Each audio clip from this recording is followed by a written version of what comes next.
สบายดีมื้อนี้มาพบกับพระสีโหผู้มี10%เช่นเก่าเช่นเคยเนาะพระโซสภามาดูมาส้มบรรยากาศกุฏิสัตว์เถิงเนาะกุฏิสัตว์เถิง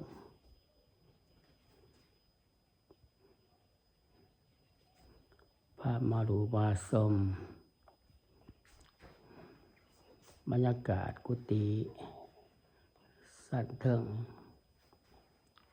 บัดบ่ลาฟ้าบ้านนางแหงเนาะมันคงสะดวกแค่สระวัน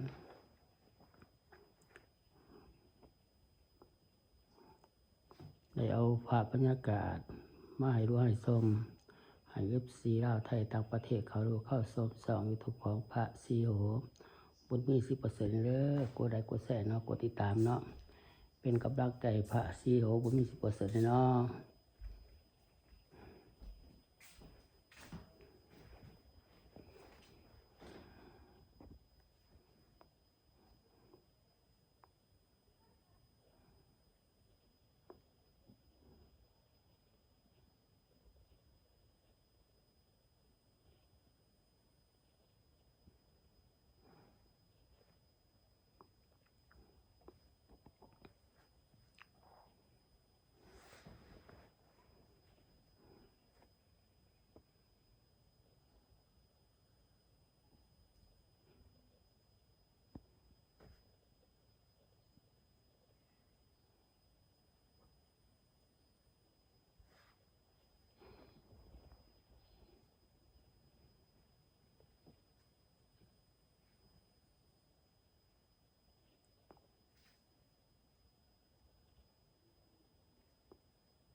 บรรยากาศ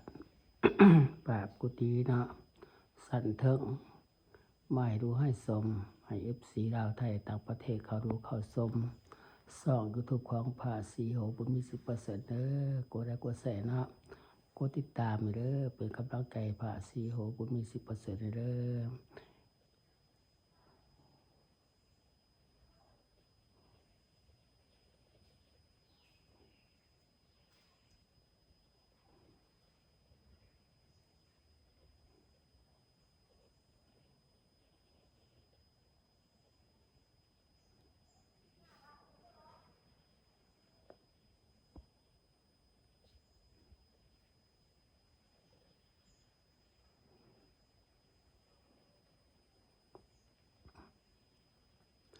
บรรยากาศกุฏิ